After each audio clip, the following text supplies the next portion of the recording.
शुक्रवार व्रत कथा। आज 6 फरवरी 2026 को सुने ये शुक्रवार व्रत कथा। बोलिए संतोषी माता की जय हो। हे माता संतोषी, जो भी आपकी इस कथा को पूरा सुने और कथा सुनने के बाद वीडियो को लाइक और शेयर करे, उनकी हर मनोकामना पूर्ण करना। उनके घर में धन धान्य की कमी कभी मत होने देना। बोलिए संतोषी माता की जय हो। शुक्रवार व्रत कथा। एक बुढ़िया थी, उसके 7 पुत्र थे। 6 कमाने वाले थे और एक निकम्मा था। बुढ़िया माँ 6 पुत्रों की रसोई बनाती, भोजन कराती और पीछे से जो भी बचता सो 7वें को दे देती थी। परंतु वह भोला था, मन में कुछ भी विचार नहीं करता था। एक दिन अपनी बहू से बोला कि देखो मेरी माता मुझसे कितना प्यार करती है। वह बोली क्यों नहीं, सबका झूठा बचा हुआ तुमको जो खिलाती है। वह बोला ऐसा भी कहीं हो सकता है, मैं जब तक अपनी आंखों से न देखूं मान नहीं सकता। वह बोली आंखों से देख लोगे तब तो मान जाओगे। कुछ दिन बाद बड़ा त्योहार आया। घर में 7 प्रकार के भोजन और चूरमा के लड्डू बने। वह जांचने को सिर दर्द का बहाना करके पतला सा कपड़ा सिर पर ओढ़ कर रसोई में ही सो जाता है और कपड़े में से सब देखता रहता है। 6 भाई भोजन करने आए। उसने देखा माँ ने उनके लिए सुंदर सुंदर आसन बिछाए हैं, 7 प्रकार की रसोई परोसी है और वह आग्रह करके उन्हें जिमाती है। वह सब देखता रहा।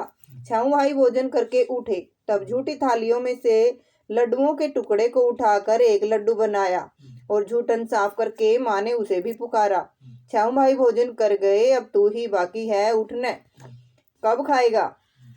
वह बोला माँ मुझे भोजन नहीं करना, मैं तो परदेश जा रहा हूँ, मुझे भी कुछ कमाना चाहिए। माता ने कहा कल जाता हो तो आज ही चला जा। वह बोला हाँ हाँ मैं आज ही जा रहा हूँ। यह कहकर वह घर से तो निकल गया, परंतु चलते समय बहू की याद आई। वह गौशाला में कंठे थाप रही थी। वहां पे जाकर बोला हम जावे परदेश को आवेंगे कुछ काल, तुम रहियो संतोष से धर्म आपनो पाल। वह बोली जाओ पिया आनंद से हमारो सोच हटाए, राम भरोसे हम रहे ईश्वर तुम्हें सहाय। देव निशानी आपने देख दुरु मंदिर, शुद्धि हमारी नय बिसारियो रखियो मन गंभीर। वह बोला मेरे पास तो कुछ भी नहीं है, ये एक अंगूठी है, यही तुम ले लो और अपनी कुछ निशानी मुझे दे दो। वह बोली मेरे पास क्या है, ये गोबर के से भरा हुआ हाथ है।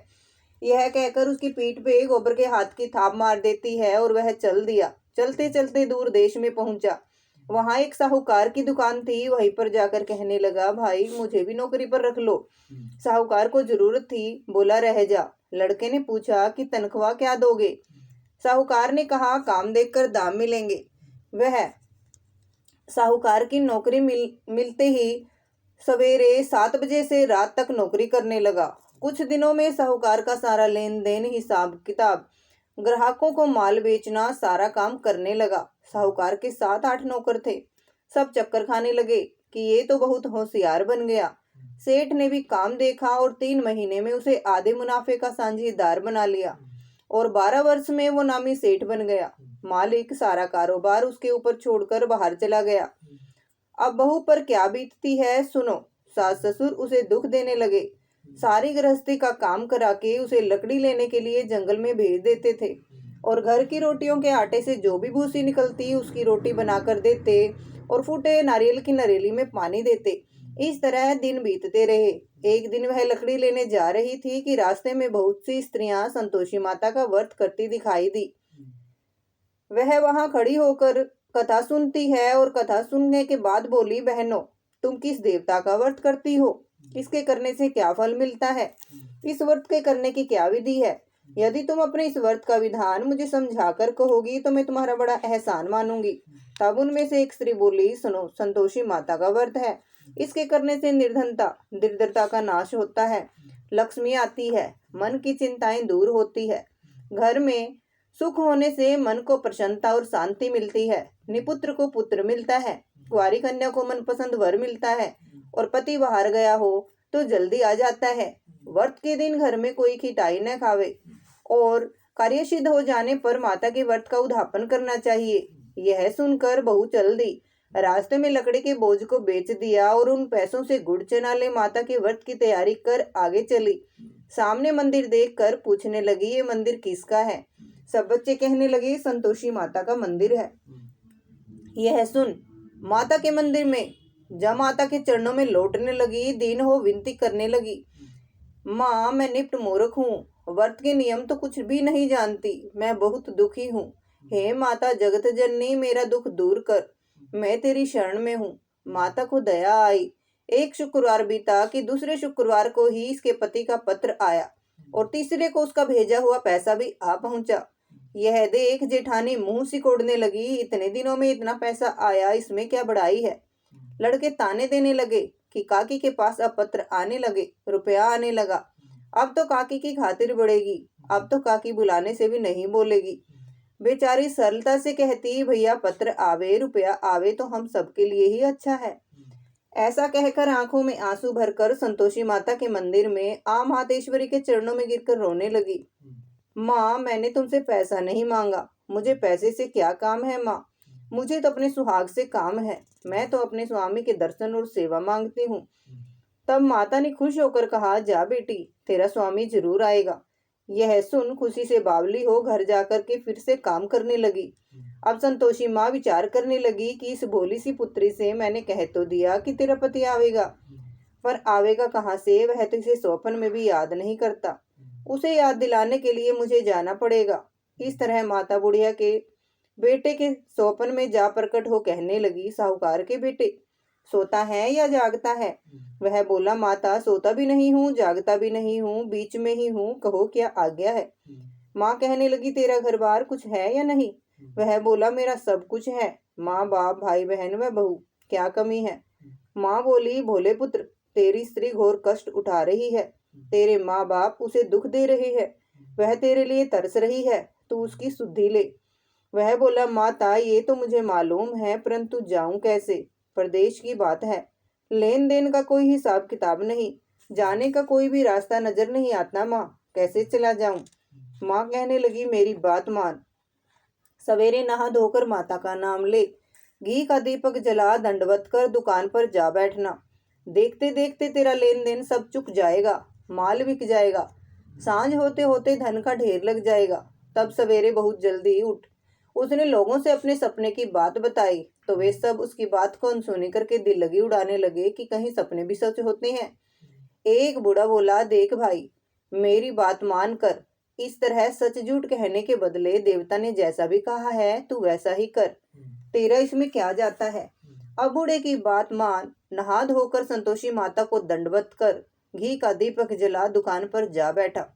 थोड़ी देर में क्या देखता है कि देने वाले रुपया लाए और लेने वाले हिसाब लेने लगे। कोठे में भरे सामानों के खरीदार नगद दाम में सौदा करने लगे। शाम तक धन का ढेर लग गया। माता का यह चमत्कार देख खुश होकर के मन में माता का नाम ले घर ले जाने वास्ते गहना कपड़ा खरीदने लगा और वहां के काम से निपट तुरंत घर को रवाना हुआ। वहां बहू बेचारी जंगल में लकड़ी लेने जाती है, लौटते वक्त माता जी के मंदिर में विश्राम करती है। वह तो उसका रोज रुकने का स्थान ठहरा। दूर से धूल उड़ती देखकर वह माता से पूछती है, हे माता ये धूल कैसी उड़ रही है।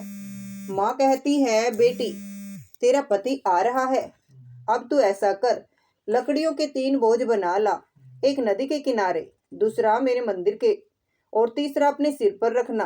तेरे पति को लकड़ी का गट्ठा देखकर मोह पैदा होगा, वह वहां रुकेगा, नाश्ता पानी बना खा पी कर माँ से मिलने जाएगा। तब तो लकड़ी का बोझ उठाकर जाना और बीच चौक में गट्ठा डालकर जोर से 3 आवाजें लगाना, लो सासू जी लकड़ियों का गट्ठा लो, लो भूसे की रोटी दो और नारियल के खोपड़े में पानी दो, आज मेहमान कौन आया है। माँ की बात सुन बहुत अच्छा माता कहकर खुश होकर लकड़ियों के 3 गट्ठे ले आई। एक नदी के तट पर एक माता के मंदिर पर रखा। इतने में ही एक मुसाफिर वहां आ पहुंचा। सूखी लकड़ी देखकर उसकी इच्छा हुई कि यहीं निवास करे, भोजन बना खा पी कर गाँव जाए। इस प्रकार भोजन बना विश्राम करके वह गांव को गया। जब वह सबसे प्रेम से मिल रहा था उसी समय बहू सिर पर लकड़ी का गट्ठा लिए आती है। लकड़ी का भारी बोझ आंगन में घेर कर जोर से 3 आवाजें देती हैं, लो सासू जी लकड़ियों का गट्ठा ले लो और भूसे की रोटी दे दो, नारियल के खोपड़े में पानी दो, आज मेहमान कौन आया है। यह सुनकर उसकी सास अपने दिए हुए कष्टों को भुलाने के लिए कहती है, बहू ऐसा क्यों कहती है, आ बैठ मीठा भात खा, तेरा मालिक ही तो आया है, भोजन कर कपड़े गहने पहन। इतने में आवाज सुनकर उसका स्वामी बाहर आता है और अंगूठी देख व्याकुल हो माँ से पूछता है, माँ ये कौन है? माँ कहती है, बेटा तेरी बहू है। आज 12 वर्ष हो गए जब से तू गया है। तब से सारे गांव में जानवर की तरह फिरती रहती है। काम काज तो घर का कुछ भी नहीं करती, 4 समय आकर खाने को मांगती है। अब तुझे देखकर भूसी की रोटी और नारियल के खोपड़े में पानी मांग रही है। वह लज्जित होकर बोला, ठीक है माँ, मैंने इसे भी देखा है और तुम्हें भी देखा है। अब मुझे दूसरे घर की ताली दो तो मैं उसमें रहूं। तब माँ बोली, ठीक है बेटा, जैसी तेरी मर्जी। ये कहकर ताली का गुच्छा पटक दिया। उसने ताली ले दूसरे कमरे में, जो तीसरी मंजिल के ऊपर था, खोलकर सारा सामान जमाया। एक दिन में ही वहां राजा के महल जैसा ठाट बाट बन गया। अब क्या था, वे दोनों सुखपूर्वक रहने लगे।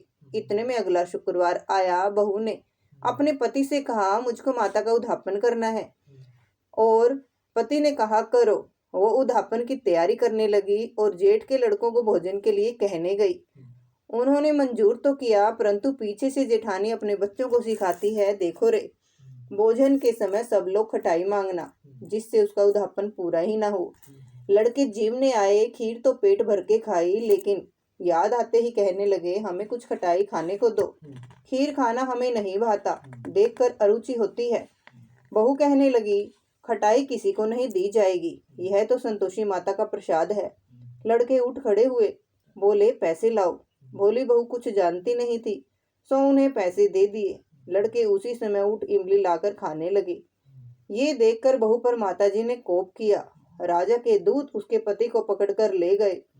जेठ जेठानी मनमाने खोटे वचन कहने लगे, लूट लूट कर धन इकट्ठा करके लाया था, सो राजा के दूत उसको पकड़कर ले गए हैं। अब सब मालूम पड़ जाएगी जब जेल की मार खाएगा। बहू से ये वचन सहन नहीं हुए। बहू रोती रोती माता के मंदिर में गई। हे माता, तुमने ये क्या किया? हंसाकर अब क्यों रुलाने लगी? माता बोली, पुत्री, तूने उद्यापन तो किया है, लेकिन मेरा व्रत भंग किया, इतनी जल्दी सब बातें भुला दी। वह कहने लगी, माता, भूली तो कुछ भी नहीं हूँ और न ही कुछ अपराध किया है, मुझे तो लड़कों ने भूल में डाल दिया। माँ, मुझे माफ कर दो, मैं फिर से तुम्हारा उद्यापन करूंगी। माँ बोली, अब भूल मत करना। वह बोली, माँ, अब भूलने होगी। माँ, अब बताओ वो कैसे आएंगे? माँ बोली, जा पुत्री, तेरा मालिक तुझे रास्ते में आता मिलेगा। वह घर को चली, राह में पति आता मिला। उसने पूछा, तुम कहाँ गए थे? तब वह कहने लगा, इतना धन जो कमाया है, उसका टैक्स राजा ने मांगा था, वही भरने गया था। वह खुश होकर के बोली, भला हुआ, अब घर को चलो। कुछ दिन बाद फिर शुक्रवार आया। वह बोली, मुझे माता के व्रत का उद्यापन करना है। पति ने कहा, करो।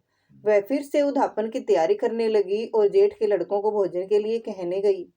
जेठानी ने 1-2 बातें सुनाई और लड़कों को फिर से सिखा दिया कि तुम पहले की तरह खटाई मांगना। लड़के कहने लगे, हमें खीर खाना नहीं भाता, जी बिगड़ता है, कुछ खटाई खाने को दो। वह बोली, खटाई खाने को नहीं मिलेगी, खाना हो तो खाओ। वह ब्राह्मण के लड़कों को लाकर भोजन कराने लगी। यथाशक्ति दक्षिणा की जगह एक एक फल उन्हें दिया। इससे संतोषी माँ खुश हुई। माता की कृपा होते ही 9वें मास उसको चंद्रमा के समान सुंदर पुत्र प्राप्त हुआ। पुत्र को लेकर प्रतिदिन माताजी के मंदिर में जाने लगी। माँ ने सोचा कि यह रोज आती है, आज मैं इसके घर चलूं और इसका आसरा देखूं तो सही। यह विचार करके माता ने भयानक रूप बनाया। गुड़ और चने से सना मुख, सूंड के समान होठ और उस पर मक्खियां भिन भिना रही हैं। दहलीज में पांव रखते ही सास चिल्लाई, देखो रे, कोई चुड़ैल चली आ रही है, लड़को इसे भगाओ, नहीं तो यह किसी को खा जाएगी। लड़के जीवने आए, किसी को खा जाएगी। लड़के डरने लगे और चिल्लाकर खिड़की बंद करने लगे। आज और इतने में बहू ने देखा और रोशनदान में से वह बच्चे को दूध पिला रही थी और बच्चे को दूध पीने से हटाती है और जोर जोर से आवाजें लगाती है, आज मेरी माता मेरे घर आई है, आज मेरी माता मेरे घर आई है। यह कहकर बच्चे को जब दूध पीने से हटाती है तो इतने में सास का क्रोध फूट पड़ा। बोली, रांड, इसे देखकर कैसी उतावली हुई है, जो बच्चे को पटक दिया। इतने में माँ के प्रताप से जहाँ देखो वहीं लड़के ही लड़के नजर आने लगे। वह बोली, माँ जी, जिनका मैं व्रत करती हूँ, ये वही संतोषी माता है। इतना कह झट से सारे घर के किवाड़ खोल देती है। सबने माता के चरण पकड़ लिए और विनती करके कहने लगे, हे माता, हम मूर्ख हैं, अज्ञानी हैं। आपके व्रत की विधि हम कुछ भी नहीं जानते। तुम्हारे व्रत को भंग करके हमने बड़ा अपराध किया है। हे माता, आप हमारा अपराध क्षमा करो। इस प्रकार माता खुश हुई और माता ने बहू को जैसा फल दिया वैसा माता सबको दे। जो पढ़े सुने सुनावे उनके मनोरथ पूर्ण करो। हे माता जगत जननी, जिसने भी आपकी ये कथा पूरी सुनी और सुनकर के वीडियो को लाइक और शेयर किया, उनकी हर मनोकामना पूर्ण करना। बोलिए संतोषी माता की जय हो। बोलिए संतोषी माता की जय हो। संतोषी माता की आरती। जय संतोषी माता मैया, जय संतोषी माता। अपने सेवक जन की, अपने सेवक जन सुख संपत्ति दाता मैया, जय संतोषी माता। सुंदर चीर सुनहरी माँ धारण कीनो, हीरा पन्ना दम के तन श्रृंगार लीनो मैया, जय संतोषी माता। गेरू लाल छटा छवि बदन कमल सोहे, मंद हसत करुणामयी त्रिभुवन मन मोहे मैया, जय संतोषी माता। स्वर्ण सिंहासन बैठी चंवर डुरे प्यारे, धूप दीप मधुमेवा भोग धरे न्यारे मैया, जय संतोषी माता। गुड़ और चना परम प्रियता में संतोष किए, संतोषी कहलाई भक्तन वैभव दियो मैया, जय संतोषी माता।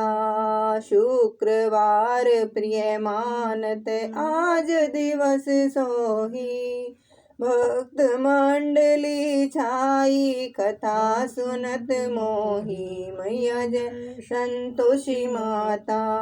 मंदिर जगमग ज्योति मंगल ध्वनि छाई, विनय करे हम बालक चरणन सिर नाई मैया, जय संतोषी माता।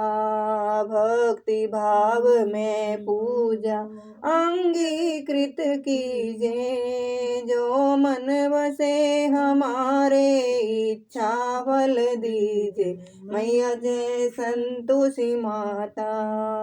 दुखी दरिद्री रोगी संकट मुक्त किए, बहुधन धान्य भरे घर सुख सौभाग्य दिए मैया, जय संतोषी माता। ध्यान धरो जिस जन ने मनवांछित फल पायो, पूजा कथा श्रवण कर घर आनंद आयो मैया, जय संतोषी माता। शरण गहे की लज्जा रखियो जगदम्बे, संकट तू ही निवारे दयामयी माँ अम्बे। संतोषी माता, संतोषी माँ की आरती जो कोई नर गावे, रिद्धि सिद्धि सुख संपत्ति जी भर के पावे मैया, जय संतोषी माता। जय संतोषी माता मैया, जय संतोषी माता।